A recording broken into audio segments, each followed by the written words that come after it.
saying my heart and love to both you and AD. Yeah. To see her tears there, I know it impacted you as well. For sure. You have said that you believe that she's the love of your life. Yes. Explain that to me. Explain what you mean by she's the love of your life. Wow. So, as we said, we knew there was more to the story with the young man leaving the woman at the altar and saying no when it was time for him to say I do. And now he is explaining why he could not say yes to this young lady. Your thoughts, Kevin? Yeah, I mean, I thought when we first got the video, man, I thought there was some kind of skit. But later on, you know, like you said, this ended up being a reality show. I ain't never seen it, man. I ain't never seen it, but I knew it had to been something. It had to been something suspicious when I seen him say no and nobody started tearing up the place. Because you know, if you take somebody to the altar, especially somebody's daughter, and you get them in front of everybody and then embarrass them, man, they'll tear that damn place up, man, right quick. You called it. I thought it was a skit too, but still, you know, it was the burn. And now he's sitting here saying she was the love of his life. Dude, you just walked away from the love of your life. Yeah. But babe, let's see what else you got to say. Yeah. You know, going through this process, I faced a lot of trauma. It's just with, like, you know, my parents' relationship. I was carrying a lot of baggage, and AD did offer a soft space for me to actually, a safe space in a sense, for me to express myself and for me to actually unpack things that I was struggling with. So when I say she's the love of my life, she really kind of changed and turned my life upside down, where now I could look at myself as a husband and not this playboy who I was before I got on the show. So let's go back a little bit, not to Playboy, but to why you decided to go on the show. For sure. Because the show has had multiple seasons now. You know what's the intention. Handling his dating life. He was moving and grooving, and that was... Hey, tell me, what is the whole what's the whole disposition behind the show, man? What this show is about anyway? So the show is called Love is Blind. Yeah. So what they do is they get these group of people, male and female, and they put them in these rooms that, you know, simulated rooms like it's a living room. But they're in two different rooms. They can hear each other, but they can't see each other. So they continue to date each other for a couple of weeks, maybe 2-3 weeks or whatever, while they're taping. And so that they can truly get to know that person and take away looks. You know how we always say men are visual? So the whole purpose of it, and so are women, we're superficial. So the sole purpose of it is to take away the physical aspects of it, the looks, and let you really get to know a person, you know, talk to them, find out some things about them, and see if there's a potential for you to fall in love with somebody other than the way they look. And then at the end of it, they actually meet. And from what I'm understanding, it is supposed to be either you don't want the person or you're going to marry the person. You propose and marry the person. You know, I just find these kind of shows really gimmicky. It's gimmicky because it's almost like people come on there, man, with hidden agendas. Like, you know, this cat looked like he got a motive behind why he want to be on the show, to me. And like, I ain't never really seen the show, but I seen shows like these, and man, the people come on there, it's like they're posing for the camera. They, you know, they get to dress up, they get to build their brand, you know, so they can come on podcasts, they can do movies, little movies, get articles written about them, different things there, and you know, just publicity, really. You know, and I think the concept behind the show is that they promote it as if you're gonna find some kind of, you know, some kind of significant other, or you're gonna find love or whatnot. But at the end of the day, I think they really know that they're just promoting some kind of drama. Well, you know, with any TV program, you know, there is some amount of drama that the producers expect to happen, or some things they expect to unfold. But with these love shows, we can't say that it doesn't work, because we're in a new era of how you date. The internet, they say that isn't safe. Social media, they say that isn't safe. Dating sites, they say that it isn't safe. So now we have reality TV has thrown their head in the bag and decided. But if you think way, way back, people forget. We like to think these things all just came about. But remember, back in the days, it used to be the love connection. So there were dating shows.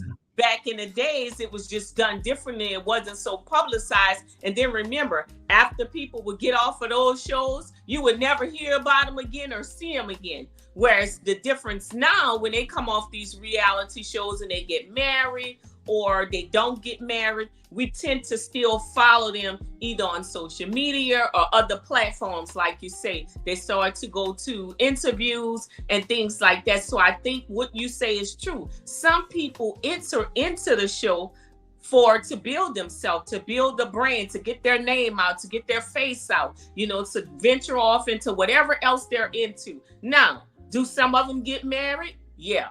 We have love and marriage at first sight. Those people actually sign up to get married, sight unseen. And they marry, they have kids, what's the other one? Ready for Love. Ready for Love. Now I've seen that one. They did have one couple to end up married off of that show. So some in The Bachelor and The Bachelorette on ABC has been going on for decades, years and years and years, and these people are actually getting married. So for some shows, it is working. But like you say, there's a lot of fame that comes down. So if you're a man or a woman on the show, and you actually go on the show because of what the show promoted to you, that you're going to find love, or they're going to help you find some love or find somebody, or put you on the right track. So in your head, you go on to meet this person with the idea that they looking for the same thing you're looking for. But at the end of the day, the other person may be just looking to get publicity, correct, to build their brand, to do things like that. So really, it's almost like it's too much leeway for false pretense. Correct. But something that I don't know if you caught that, he said he hadn't healed. There was things in his past with his mother and father. So as you always say, how can a man be ready for love or ready to date a woman when he hasn't done the work on himself? So he knew he hadn't did the work. But yet you signed up for this show to sell to some woman you're ready for love. You want to marry. You want to fall in love. You're not ready because you're not healed. You're still dealing with your parents' failed marriage and how it affected your upbringing as a man. Let's see what else this clown got to say. Not going to lead some help. That's a nice way to say it. He needs help. But he needed some help in the love lane. Absolutely. What was your hope for him to come on that show, and what did you want him to find? I wanted him to find someone who would be able to take care of him, and to just see him as I see him, because I knew that he was a great provider. And he has a great heart. Mm-hmm. And I wanted someone just to be able to mesh with that. Mm-hmm. And I thought if he can get someone that was spiritual, as well as someone who just kind of the chemistry with him, it would be a great Clay story. Continues to have some of those reservations he's been expressing all season. After all, he hasn't had the best example of a marriage, as his dad, cheated on his mom for most of their time together. Well, I see that, of course, the young lady brought his mother on the show to explain, what it is that she foresee for her son. And, those people that she wanted for her son. But of course, when a mother is raising her son without the father being active, because he cheated the time he was there and eventually they divorced, then she wants different for her son based on what happened to her.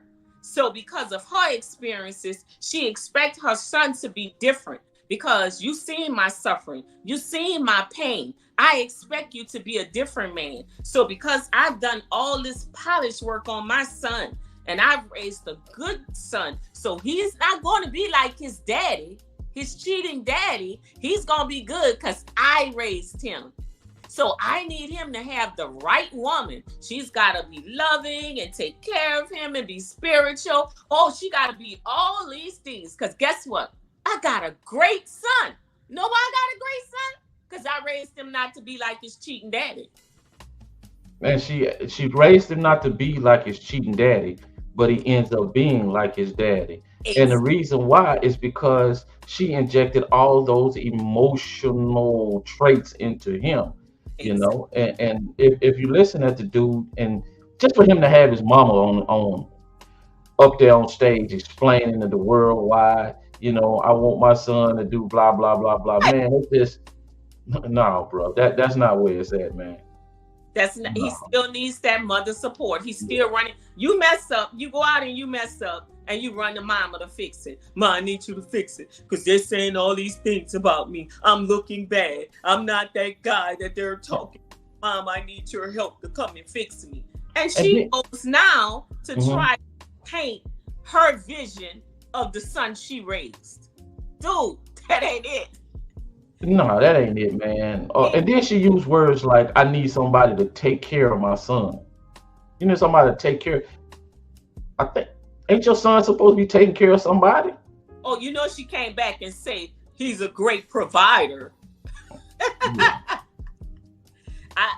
don't know. And speaking of...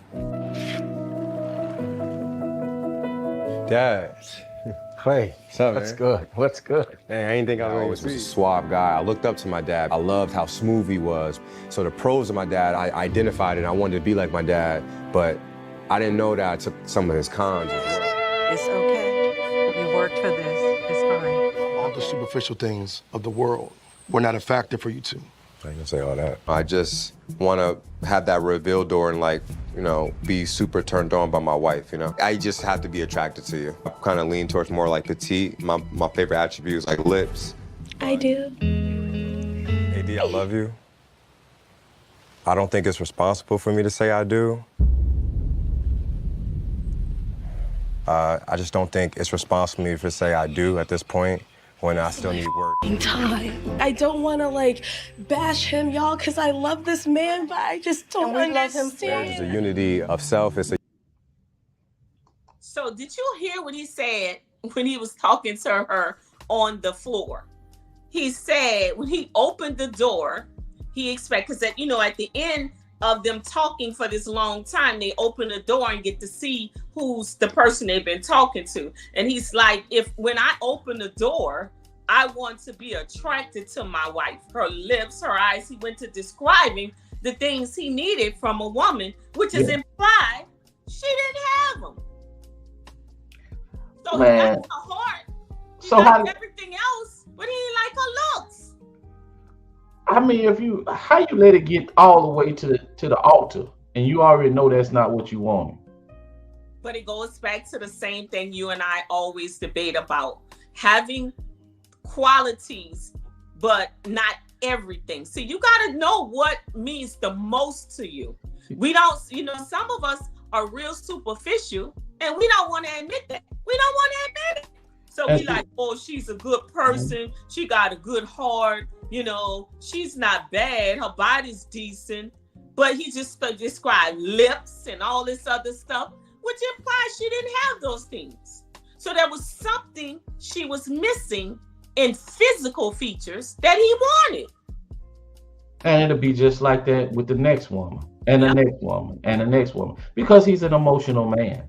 He's very emotional. Got his mama all on the stage. He up here explaining.